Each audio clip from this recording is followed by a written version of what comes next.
The following content is provided under a Creative Commons license. Your support will help MIT OpenCourseware continue to offer high-quality educational resources for free. To make a donation or to view additional materials from hundreds of MIT courses, visit MIT OpenCourseware at ocw.mit.edu. So, welcome to the second lab, which, as we promised, will primarily focus on audio recording. Both the sort of specific technical aspects of setting up our audio package, what's in it, what it can do, and also some general tips on getting good recordings. Again, this is not a class in digital signal processing or very intense field recording. We're really going to focus on the basics of what you can do to improve the audio that you record and this really fundamental things that you need to be thinking about. So some of you, again, as with the camera, I mean, if some of you have audio recording experience or are very interested in audio, this may seem like old hat or very simple to you, but we're going to be starting at a basic level that assumes no prior knowledge. Before we do that, though, I want to, as we discussed, go back and take a look at some of the stuff that was shot last week. Very interesting choices were made, and we're going to go through it and talk about what worked, what could be improved, some of the technical challenges that were faced, and then based on that we can do a little bit of a review and an expansion of various things you can do with the camera, both in terms of framing and film grammar, as we've been talking about, as well as technical things. So I'm going to dive right in.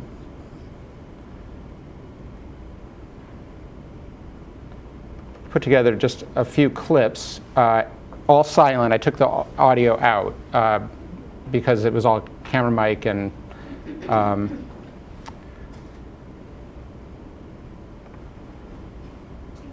yep. Well, let's find out. Okay. Starting right with a close-up. So if you recall what the exercise was, it was to film 7 or 8 different kinds of things, including portraits of people. And this is, I picked a random sampling. It's not everything that everyone shot, but it's a series of shots that were interesting for one reason or that had challenges for one reason or another. So this is the first thing. And this is just, first of all, in terms of framing, a really nice portrait. It's a really nice shot. I mean, it's very engaging. It's very interesting. The framing is nice. It's a little bit off center, so there's some energy in the frame. The challenge, of course, is, and I should go back, there are some technical issues. The primary one being exposure. And you can see that we're losing a ton of detail in the brighter parts of the frame. And we're probably a couple of stops overexposed here. Now what you can do, of course, in editing is attempt to fix that, bring it down, adjust it, and we can make it look better. But this is fairly extreme on the overexposure side. And it would be obviously a lot better to get it right. Now what's interesting is that this is also kind of an example of breaking the rules. I mean, this has a very kind of dreamy, sort of soft feel to it, and fashion photography often has that kind of blown out whites that you're looking at here. But I don't think this was intentional. I'm not sure. Maybe it was.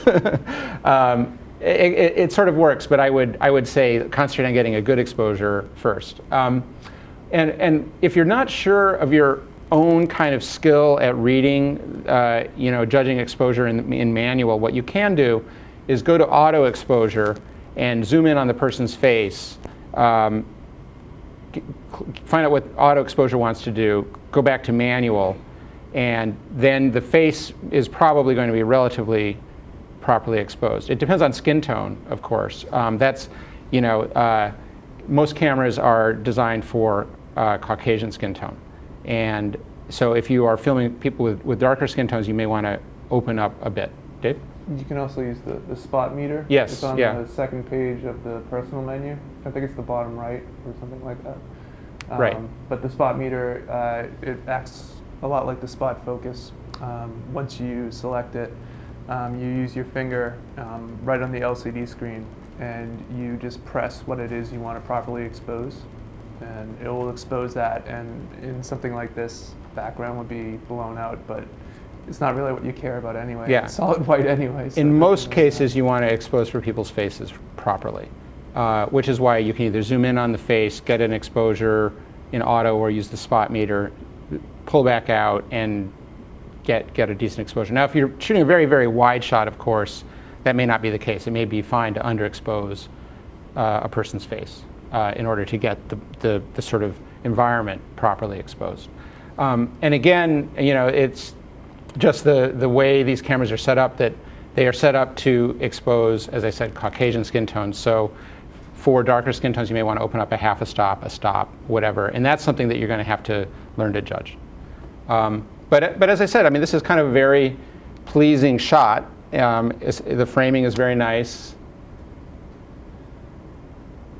A little bit shaky, a little bit uncertain.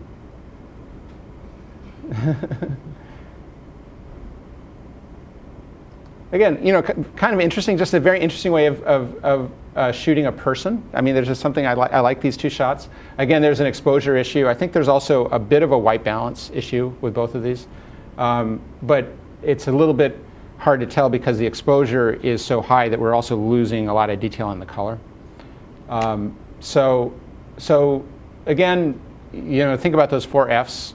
White balance, of course, not being one of the Fs, but the point is that you need to think about kind of your technical aspects, and it just becomes kind of routine. Set up the camera, make sure it's in focus, make sure it's properly exposed, think about what your focal length is, and determine in relation to the kind of shot you want to shoot, make sure that the color balance, the white balance, is correct, and you just kind of run through it, and then you're ready to go. But again, both of these shots are very nice portraits.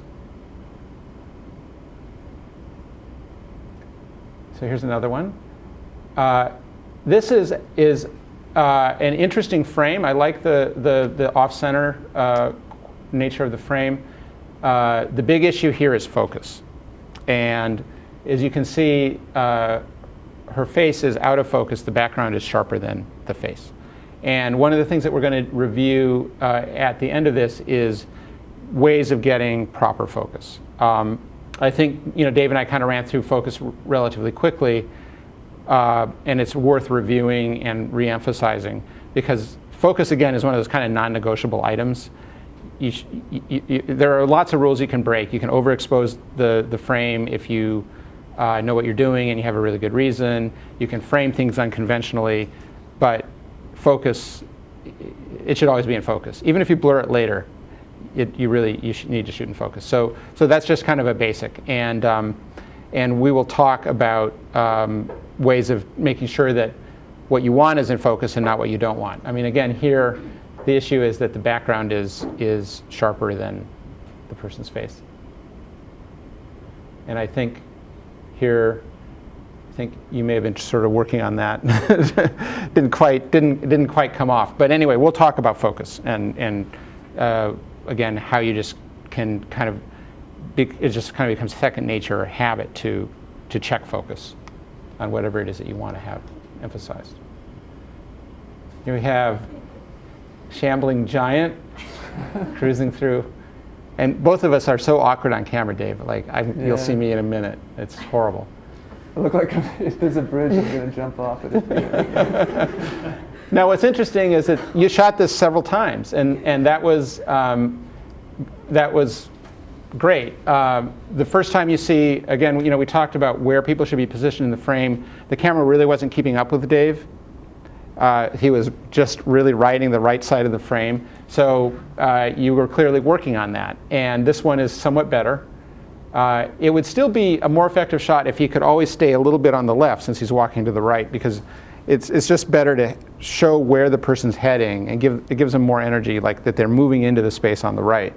But it also can be tricky. Dave, you're not moving very fast there, but if people are moving fast, obviously it can be tricky. It's called pushing the frame. Like when it looks like they're pushing the frame as they walk, rather than the camera. Right. It's sort of like it's sort of like the unresponsive camera person. Like, oh, I didn't expect that. The other thing, just to review, is headroom. You can see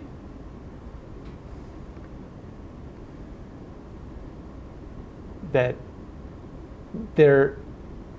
it would be, again, preferable, given the size of the shot and so on, if you weren't chopping the top of his head. Although, it starts out framed pretty well. Like, eyes are up in the top third. Here, the zoom out is a little shaky, but it's a good idea. This one's a little better again. Also, I love the reveal of this guy. Like, what? Anyway, that was unintentional, but there's a good example of that, or it's a good example of revealing something. I mean, this is a classic, film trope that one piece of action leads into something else that then it reveals itself. So if in fact Dave was just an extra in your film and that guy was your main character and he was freaking out because he was late for something and he didn't know where he was, that would be kind of an interesting way to introduce that. Unintentional, but again, think about how you reveal things using one kind of action to reveal another, or motion to reveal something. You don't always have to have everything square, kind of like presented, boom, in the frame.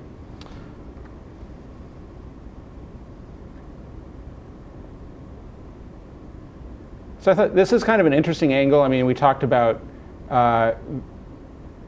Vertov, his sort of use of very low, very high, very different kinds of angles. This is a not quite as intense version of that, but again, it's not head-on. It actually works really well because you have these diagonals going up in the staircase, and it really sort of emphasizes what the action is. This person going on the ladder and then down the stairs. Now, one small thing, I think I mentioned this in the first class, about being decisive with the camera. Act like you know what you're doing, even if you feel that you don't. And one of the things that's going on there is you see those little the zoom in, the zoom out. They're very tentative. Sort of like, should I be tighter? No. Maybe wider? No. I'm not sure. And you just have to act like you know what you want, even if you aren't sure. So if you're thinking, I want to zoom in here, you want to start zooming in, and then until you find something that seems worth zooming into, and then pull back out. Zooms are, as we've talked about, zooms are kind of tricky. They're kind of too easy, and a lot of people are just completely against zooms when it comes to documentary work and so on, just because it's sort of easy to sit in one place and just get a bunch of different shots. But if you're going to use that, if you're going to move the camera in any way, zooming or panning or handheld, you really want to, as I said, kind of act like you know what you're doing, even if you feel you really don't. So if I'm shooting this class, I move over to Dave. Oh, Dave's not doing anything interesting. Well, I still did that, so I'm going to do it. I'm going to sell that shot. And if it's a terrible shot, if he's picking his nose or something, I'll bail out of it as quickly as I possibly can and get back to something else. So don't waste a lot of time. What I don't do is that interesting? Well, maybe. No, oh, he's picking his nose, because then I didn't get anything. So again, it's just something that it kind of becomes second nature. Did we talk about David McDougall in the film Trance? I forget. No. So do you want to say something about that? No, I'm not sure what you're looking up to. So Oh, well, just there's a documentary filmmaker, David McDougall, and I don't remember if he's on the reading list this year. What's that? Oh, Jean Rouch? Oh, Film Trance? Oh, okay. I thought that was, no, McDougall, but McDougall talks, I guess he uses a different term. So, anyway, he talks about it too. But, so Jean Rouch, a filmmaker that we'll be looking at later in the class, talks about something that he calls the cinetrance, which is basically the mode you get in when you're shooting a scene, and a documentary scene, a scene that you're not really controlling, where you're so immersed in it, and people are kind of interacting with you, you're interacting with them, you're making choices as the action unfolds about being, what you're shooting, how you choose to shoot it, the angle you're choosing to shoot, the next thing you're going to do, and the choices that you make almost instinctively when you're that immersed in a scene. And another way to talk about it is that whatever you're doing is right. It's very spontaneous. Like again, when I say act like you know what you're doing, even if you don't, it's kind of similar because you're responding. You're responding to whatever's happening around you, and so you can't make a wrong choice. If you do make a wrong choice, you get out of it really quickly. But the choice you've made instinctively, if you trust yourself, to follow that up. Why did I want to pan over to Dave? Maybe, Just following up on that idea of the semi-trance, there is something very hypnotic about it, which was part of the discussion in the readings about how you get so, and I haven't done that in shooting, but when you do it and you get really into it, it does become kind of like hypnotic and you're in the space. And they do talk about, say, people who do war photography or war filmmaking, that they had a sense of sort of themselves being invincible because you get so kind of caught up in the frame that you just follow everything, and it's not like a normal experience of the world. And it can become really addictive to sort of see through the camera, to the camera frame. And there's if you remember from Bardo, there's a discussion of Mikhail Kaufman, who was the brother of Vertov, who did a lot of the shooting, and he would go on, and he went on this vacation, and he didn't bring his camera, and he was so sort of disturbed at seeing the world without a camera because he'd become so sort of addicted to seeing the world through the camera that the vacation was a complete washout for him. So there is just something really hypnotic about once you're seeing the world through this camera eye, you just get kind of caught up in it. I had that experience. I mean, I've never done anything like war photography, but I was shooting aerobatics in a light plane at one point, and we were doing all these insane, crazy things that I would have been absolutely terrified to have been involved in. But I was shooting it, and I didn't care. I was just, it was like, whoa, this is amazing. We're diving, and then we're flying along the highway a foot off the ground, and then we're climbing vertically and rolling, and it was just great. I loved it. But if I had not had the camera, I would have been completely terrified because that's not, my idea of fun. So anyway, so let's moving on. So we did the following. So this is quite a cool shot. The way it's introduced with the shadow and then pans up. Door's locked, of course. So we tried that several times, just full disclosure. I think the first couple were not as successful. So that's another thing to think about. If you're interacting with your subject and your subject is cooperative, and it doesn't work the first few times, you can keep doing it. You saw that again with Dave in the pan. So it took a few times for you to work out how would the shadow reveal the person. Oh, that didn't work. Well, try something else. But that was a nice shot. Another, of course, can't resist a mirror.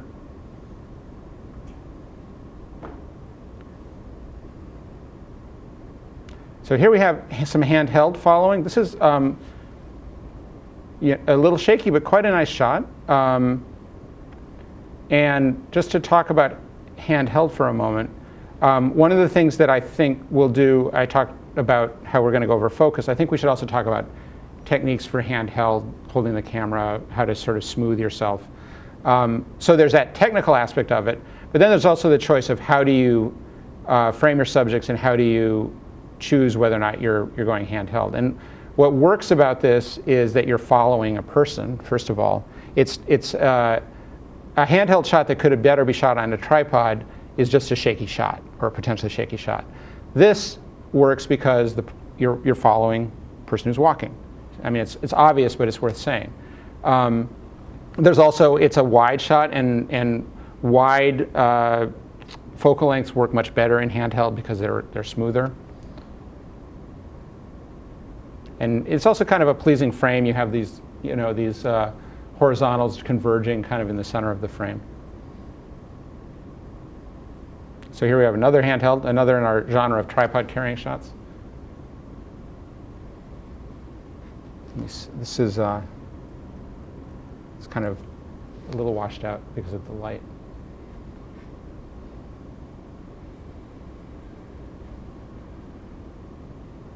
So again, kind of shaky, but I mean, going downstairs is very difficult.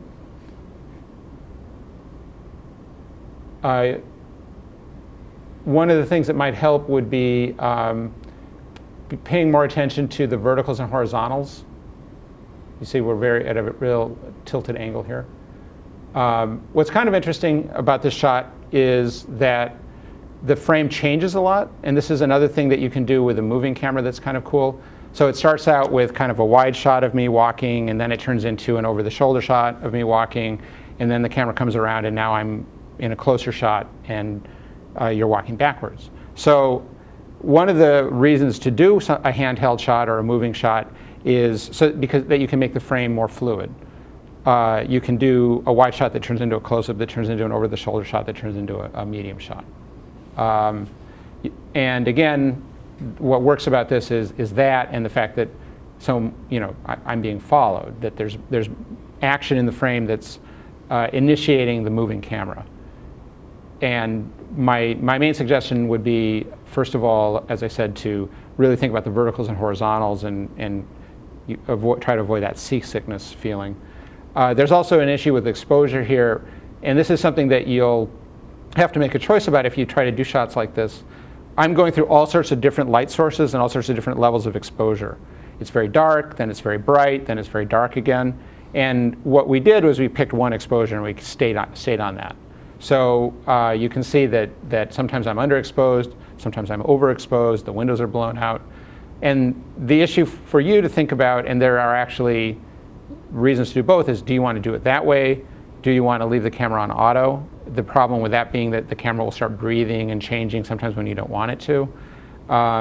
Or do you want to manually change your exposure as you go? So you could start out at a much higher f-stop, and then you could stop down as the bright light hits the camera, and then when you come around the corner here, you could open the iris again. And you would have to do that manually while you were walking, which is a trick to learn, especially with these little cameras and the little iris. But it's a choice to make. Which do you want to do? It's going to really depend on your preference as a filmmaker and exactly what kind of shot you're going for.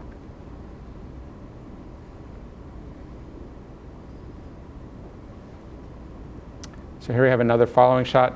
There's a bit of a white balance issue here. So we're a bit orange. I think we've come in from outside.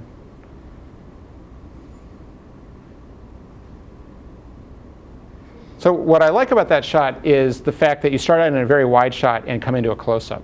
And that's really powerful. That's a very simple way of introducing a character. I see that shot and I go, hey, you're the main character. I'm following this guy. This is great. So that's really powerful. There are also some kind of neat frames, and the frame is changing in a nice way. I mean, you're showing off the architecture of Stata and that staircase, which is quite striking. And then, as I said, it's starting out in a very wide shot and coming into a close-up. White balance, again, you change your shot, you should always check your white balance. I mean, unless it's really the same lighting, you want to change it. Certainly if you come into the interior from being outside, you need to re-white balance. Even within an environment like Stata, where you've got overheads and big windows and all sorts of mixed lighting situations, if you change, you want to check the white balance, because parts of Stata are almost like daylight, and parts of Stata are a very different color temperature because they have fluorescence, they might have halogens. I mean, there's all sorts of crazy stuff going on in there. So you want to change and check every time. So here we have filming an activity. So this is a close-up, or what we call sometimes an insert shot. Nice shot. So the only thing there is, you had a really nice shot, and you just hold it. Don't worry about changing it. It was working really well. And then suddenly there was that decision to oh, wait, go wide. Oh no, wait, I'm going to not go wide. And again, everyone does that. I mean, even very experienced camera people do that. But making a choice and sticking with it is some of the best advice I can give. So if the choice there was to go wide, go all the way wide, show the whole scene. And then after you've done that for a few seconds, if that seems to have been maybe the wrong choice, you can go back in. But going back and forth, sort of censoring yourself, going, I want to be wide. Oh no, I want to be close. And it's not just zooms. I mean, I've shown a couple of examples of zooms, but again, where I want to show Chris. No, I want to show Dave. No, I want to show Sabrina. No, you know, that is how you end up with nothing. So here we have another zoom, and again, you know, I'm not a huge fan of zooms, but that one kind of works because it's revealing something. Again, there's an exposure issue. It's overexposed. But you have this group of people, and then you're revealing the sculpture and the environment.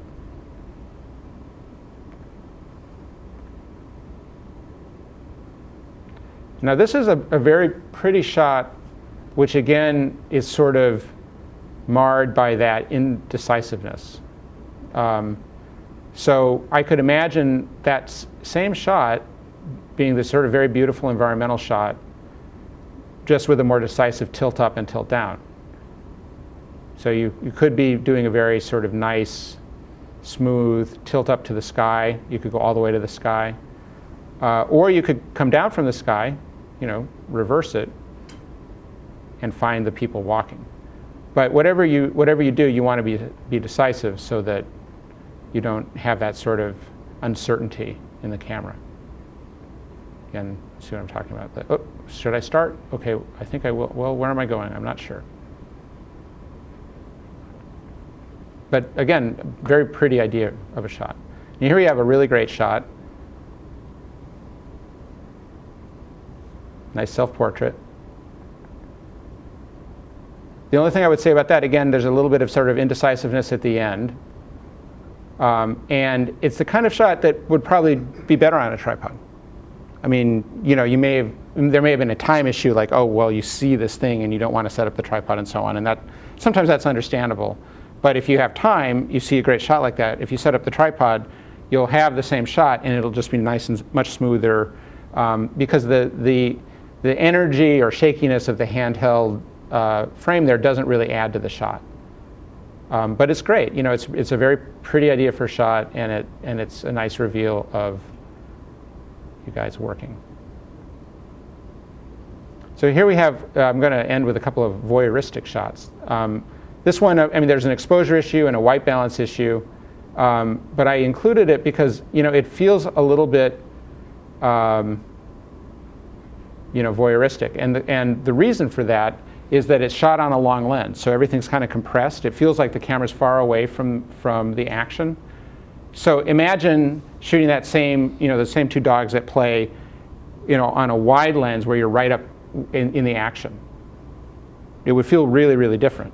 You know, whether you were handheld or wide, it would feel much more intimate, much more like the camera people were connected to the action. More like, you know, you knew these dogs, you knew the owners, you were sort of part of the activity. That is, I mean, it's a cool shot, you know, aside from the technical issues, but and sometimes you may want to do this intentionally, right? It pushes us away from the action. It feels like we're kind of viewing it from afar, because literally we are. And speaking of voyeurism,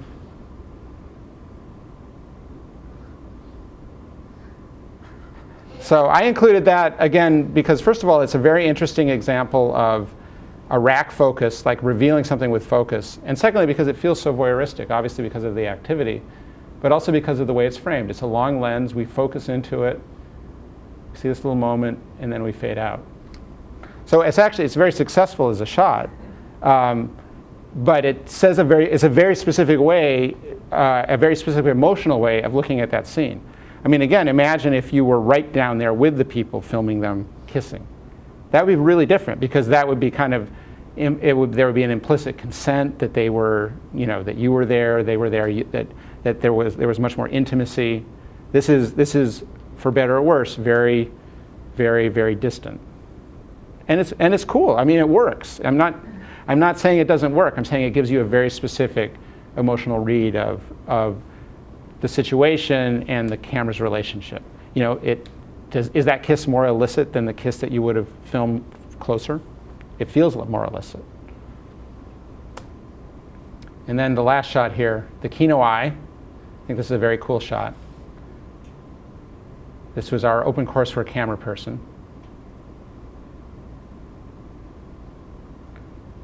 So I thought that was a very pretty shot and a nice way to end it. So anyway, any thoughts or questions about any of this stuff?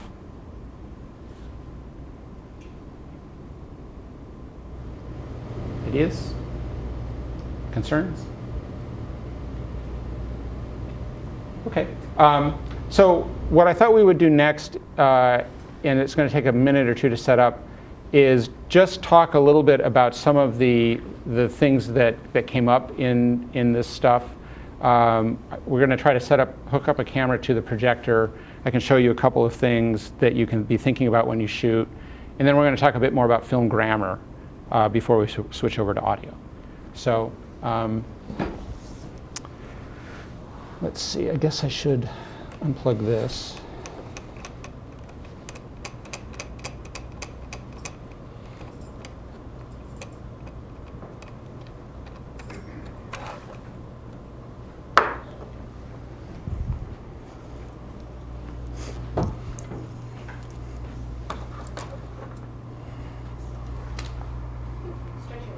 Yeah, I mean, this won't take too long, but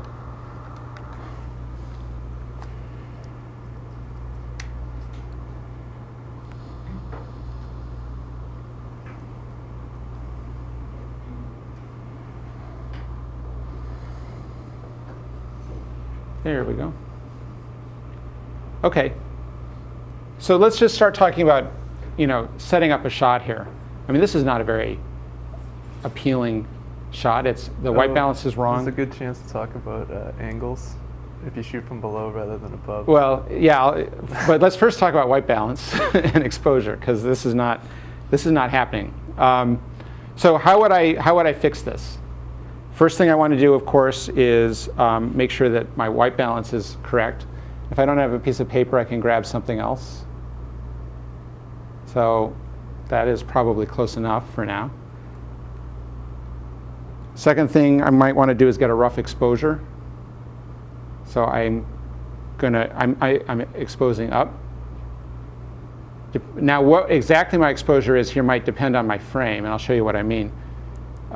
If I zoom in on Dave, I get my focus.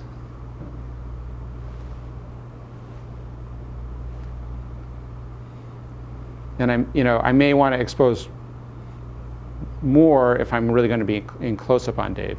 I also have an odd face. You get those shadows under the eyes because of my Oh, stop making excuses. Yeah. All right.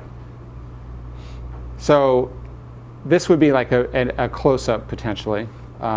It's a really tough lighting situation. I might ask Dave to move if I felt like I could, depending on the environment. Yeah, I'm afraid to, though. So if I go out wide again, see, now it looks really overexposed. So again, I'm going to adjust my exposure a little bit. What's really killing me is the backlight of the window. So what I could say is, excuse me, sir, could you take a step just a little forward, please? Thank you.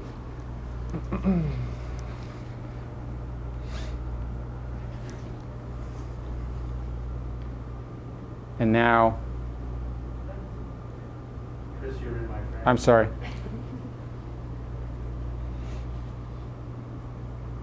So now it's a little bit easier to get a proper exposure. So the trick with focus, which I don't think we emphasized enough last week, is that if you're in a tough focus situation, or pretty much in any situation, what you want to do is zoom in and get focus.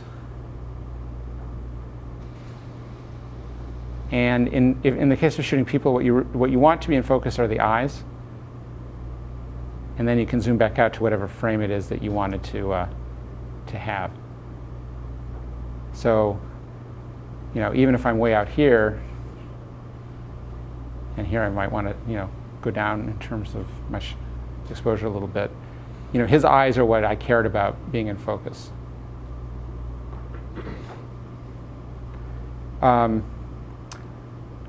And again, if I come over here, I might want to rechange my white balance because this is a very mixed situation. Dave is much more in daylight over here than he would be over here.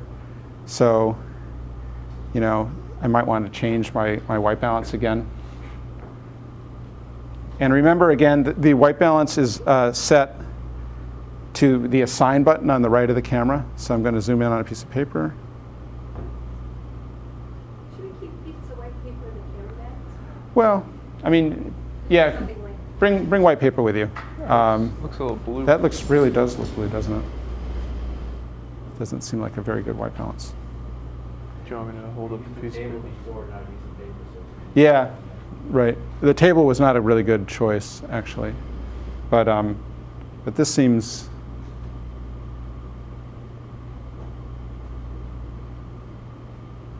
Anyway. What happens when you set it to white balance and something out white? Then everything will be off by that percent. So yeah, what Dennis mentioned was that I set it to a table here, which isn't really white. It's got a little bit of sort of yellowish in it.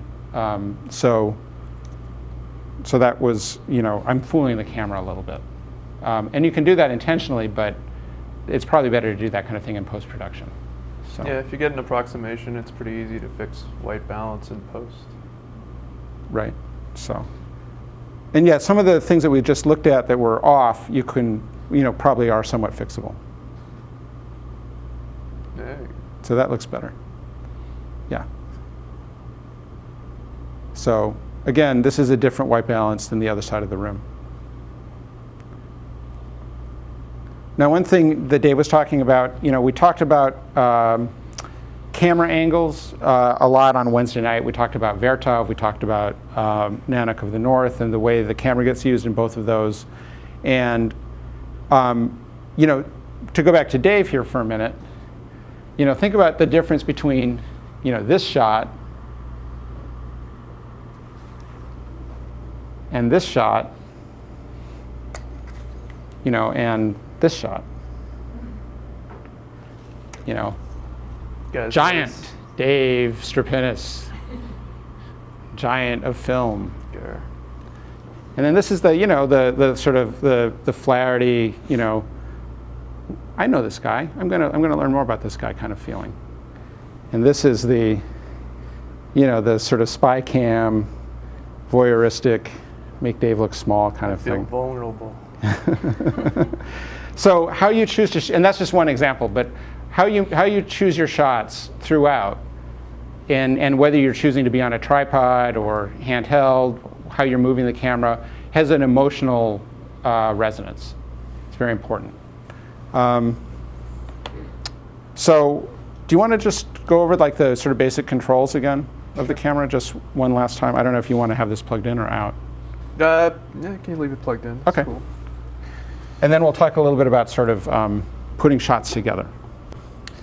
It's, again, just the basics. The zoom is in the back right of the camera, so you can go tight, you can go wide. It's also right here on the LCD screen. I don't know if you want to zoom in, Dennis. Mm-hmm. I know last time I didn't hold positions long enough. That's good. So on the actual LCD screen, you can see a W and a T for wide and telephoto. It's a much slower controlled zoom. This is pressure sensitive in the back, so it depends on the situation, which one you want to use. The focus ring, I would just keep this switch right here, all the way on the back on manual focus, because this is the only ring you have. A lot of cameras have 3 rings. They have one for aperture, one for focus, one for zoom. But since this is the only ring you have, I would keep this for focus and just use zoom on the back right or on the LCD panel. Again, exposure is right here. The lever. Sorry. If for some reason or another you're not getting the focus bar in the LCD screen, there's a little button right behind the lever, and just press that. So I pressed it now and I have no control over exposure, but if you press it again, you get the access to the focus lever or the exposure lever. I think this button right here switches between volume control. You can use this for volume control, or you can use it for exposure. So if it's never working correctly, you're not changing the exposure at all, just press the little button that's behind it. And that should fix your problem. Let's see. Should I do menu options? Well, when I picked up that camera today, it was set in all auto. Okay. So it might be just good to talk about how you get out of auto, because one of the things that you may find is that it's an auto focus, it's an auto white balance, it's an auto exposure. Oh, this is the one we used on the screen. That's right. Yeah. So if you happen to get a camera like that that's been set that way, it's good to know pretty quickly how to get out of that. So let's just do that, and then we'll move on. Right here, the one that you set for manual focus, there are 3 options. You can put it all the way to the back, which is manual focus. You can put it in the middle, which is autofocus. So let's just zoom. Can I use it for an example on how to? Let's just zoom in here. And if oh, that's right. Let me just mess up the focus. Let's put it on autofocus. And there you go. So if you're ever in a situation like, say, you're doing handheld stuff and you're working hard to follow somebody, you may want to use autofocus if you're staying wide and you're following that person at a relatively close, in a relatively close manner. So in some instances, it's good to have, but for the most part, I would recommend manual focus. Would you do that again for a wide shot? I had the detail of your hands, and now I want to show the screen as well. Oh yeah, sure. So I'm going to put it on manual focus and just mess up the focus. And once you switch it to autofocus, it snaps right into focus. Yeah. At the front of this this 3 switch is zoom, and you can set this ring right here to zoom if you push this all the way to the front. And now this ring acts as a zoom ring. So, but again, I would keep this on focus, manual focus at the very back. On the right-hand side of the camera, again, the assign button is right here, and this is for white balancing. So again, find a white sheet of paper. If you're with somebody else, just have them hold it up to whatever your dominant light source is. Zoom in, try to fill the frame about 80% with the white paper. Press this assign button, and it should white balance for you. You should see a little blinking, what looks like a flower in the LCD panel. When it's done blinking, that means you're properly white balanced. And of course, you'll see the color change in the actual LCD screen. So, let's see. Other auto features, you have to go into the menu a little bit. Actually, I think you have to go to the main menu for exposure, and you can't really mirror it here. In the main menu, not the personal menu, if you want to go to auto exposure, which is a good idea if you're leaving the camera alone and you're going to have a lot of like changes in lighting. If you go to camera set, I don't know if you can, this might be a little weird. Camera set in the main menu, not the personal menu, but the bigger menu. And you go to exposure. You have a choice of auto or manual. And if you're just going to set the camera up on a tripod, and again, there's going to be changes in the lighting in the room, I would go with auto. What else? Okay. Yeah, in the second half of class, everyone's going to get the sound package and the camera package and practice working with them together. And that is also that might be a good time for you to just look at some of these settings again and talk to either Dave or I if you have questions or aren't sure about, how to get from one kind of setting to another, or how to do a focus, an exposure, a white balance. It's going to take a little bit of practice until it becomes kind of second nature. So before we move over to sound, and we'll take a quick break before we do that, I want to talk a little just bit more about putting shots together, what we've been kind of calling film grammar.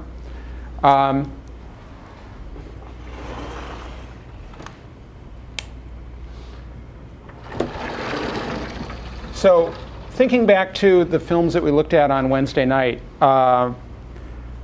what kinds of shots were they using? Can you give me some ideas of the kinds of things we saw?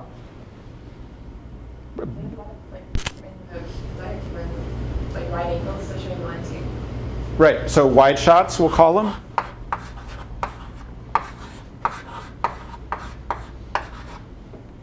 What else? We had a lot, like some close-ups. Mm-hmm. Close-ups of people, right?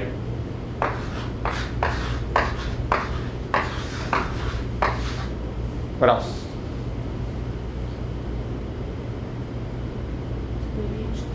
Medium shots, right, which is kind of the in-between, right? So,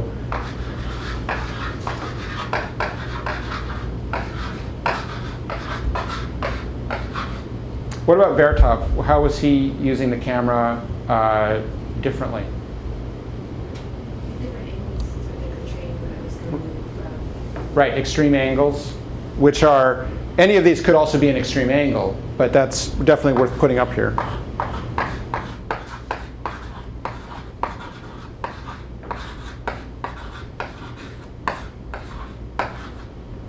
In Nanook, there's the scene with the fishing.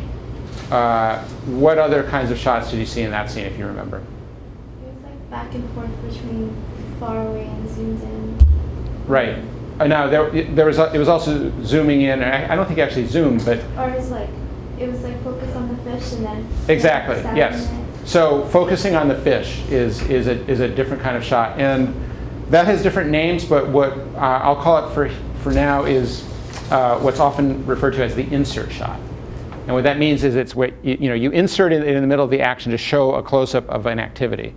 So for instance, the shot of paying for the food in the line is kind of an insert shot. And it's definitely worth putting up here. Do you want to tie that into coverage? That's where I'm going. Oh, okay. Yeah. So anything else? Think about like Vertov. Think about the shots of the people in the carriage, the trains. You were moving? Right, moving shots.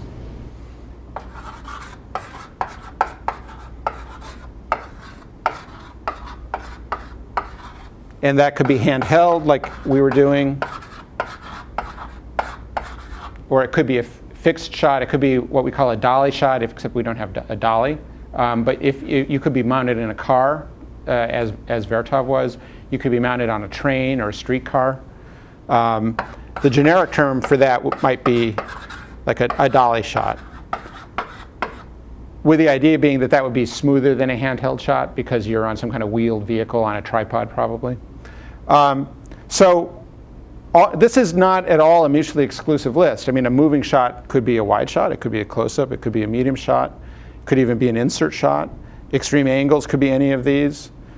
Handheld, you could have a handheld wide shot, a handheld close-up. So this is not an exclusive list, but if you look at these, wide shot, close-up, medium shot, insert shot, that's going to cover a lot of the kind of thing that you're going to be shooting.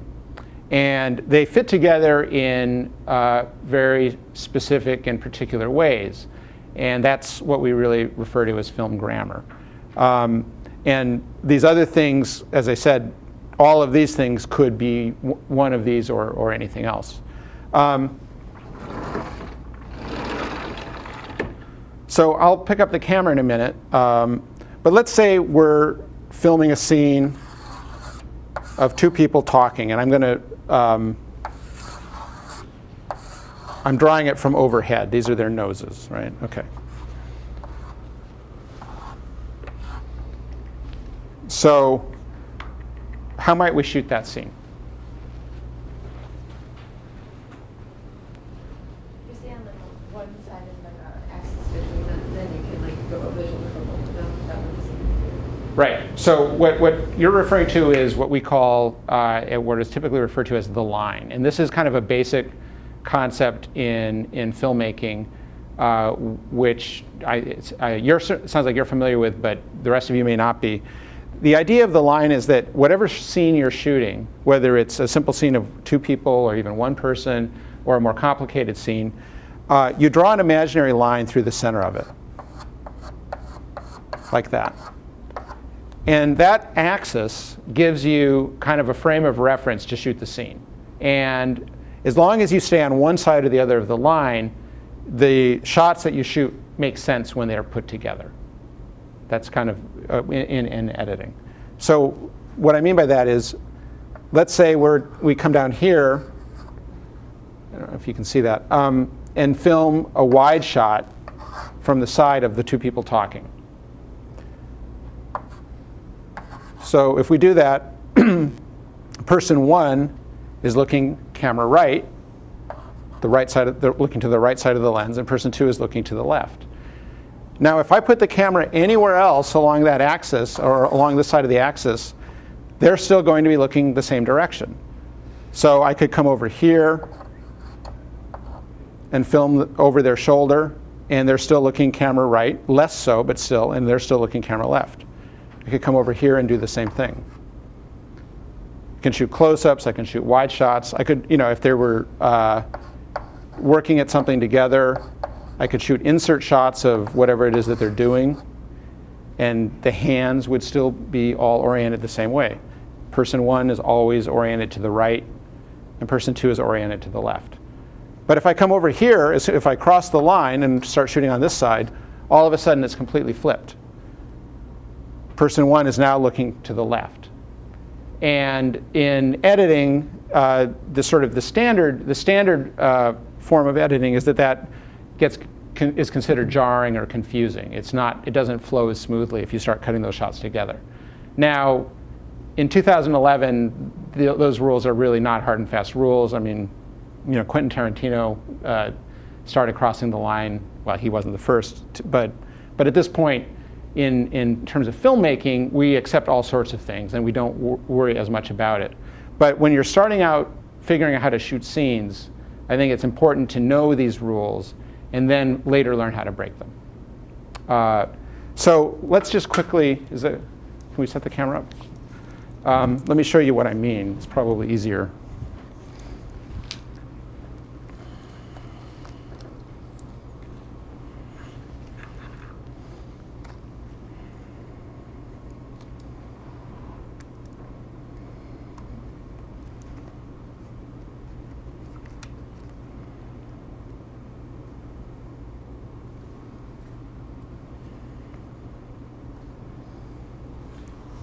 See. So, Dennis, I'm blocking you, right? Right now, yeah. Mm-hmm. Okay. Come over here. Okay, so Dave and Anhita, can I have you guys do our little scene? Let's say you're talking. And I'm going to come around here simply because if you could just orient yourself so the window's not behind you. You're dragging the projector.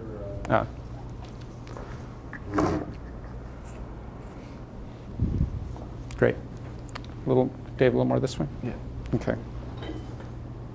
Seen any good movies lately? Okay. Which ones? Okay, so you see Dave is looking camera left, and she's looking camera right. Dave is looking camera left, she's looking camera right.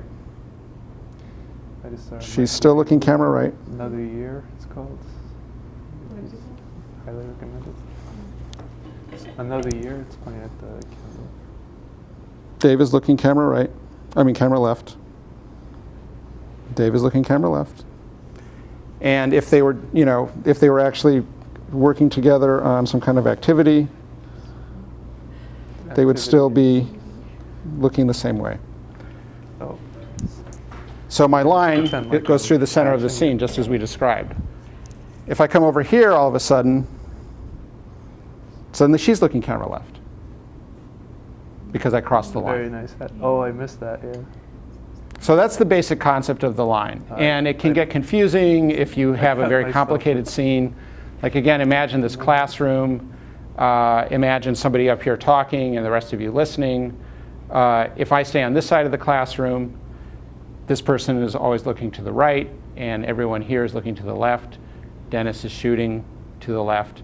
But if I go over there, all of a sudden it's reversed. So that's kind of the basic concept of film grammar. And as I said, it's broken all the time, sometimes intentionally, sometimes unintentionally, and people have gotten a lot more used to reading scenes when it's broken. But it's kind of still a basic thing that you want to get familiar with and you want to use to film your basic scenes before you sort of understand how to not do it, or when it's good to not do it. One example of when you might want to change would be to change the sort of the feel of a space if you're shooting the same space for a long time. So for instance, if I was doing a documentary on this class and I was in here for 3 hours, at some point I might change on purpose so that I create a kind of a new feeling in the class. So maybe I would film the camera part looking this way with the film grammar set up on this axis. And then maybe when we switch to sound, I go over there and film this way. Although these windows might dictate my choice, would be a very difficult background. But in other words, you can change and you can switch, but that's also a situation in which I probably wouldn't be intercutting the first stuff that I shot with the second stuff that I shot. So it's just it's a way of helping your audience just kind of feel comfortable in the scene, understand where people are, accept everything. And although there are plenty of times that you may want to intentionally break it. So that makes sense? Questions? Want to add anything? No, I think it's good. Yeah. Okay. I guess that's it. Okay. The only other thing that I'll talk about just quickly is focal length. I mean, I talked a bit about that sort of voyeuristic feel that you get with a long lens. That is one issue to think about. And again, remember that the focal length that you shoot on is not the same as the size of the shot. So I'm right now shooting as wide as I possibly can. And now I'm shooting a close-up because I went to a very long lens. Is the steady shot on that? Oh, probably not. No, it's not. That's okay. So, however, I can also shoot a close-up on a very wide lens, which will have a different feel. For one thing, it's smoother if you're shooting handheld, but it also tends to change people's faces. Long lenses are actually very flattering to the human face. So if you want to make people look good, shooting on a longer lens is a good idea. It also changes the relationship between foreground and background. You see all of a sudden the background is completely in focus, which means that we are less likely to pick out the face. If I come back here and go back to a long lens,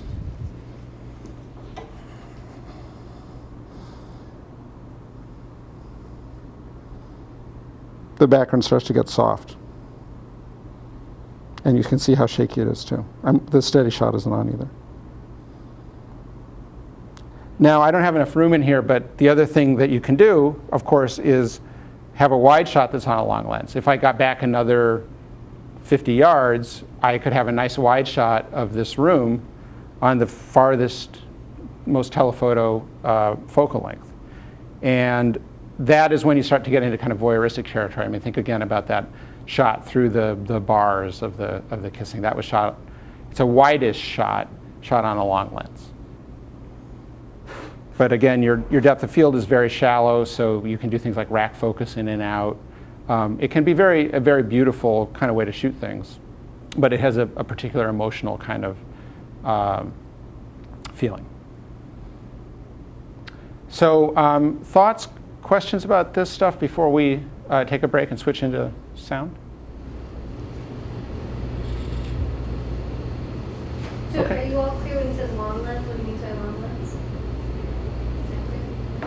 the zoomed in.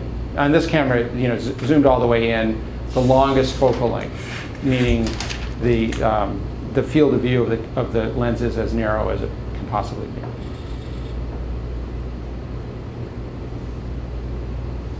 Okay. All right. Well, so let's take a 5-minute break, and then when we come back, we'll do a quick introduction to audio recording and an introduction to our audio package, and then we'll get a chance to spend some time playing around with both the camera and the audio gear.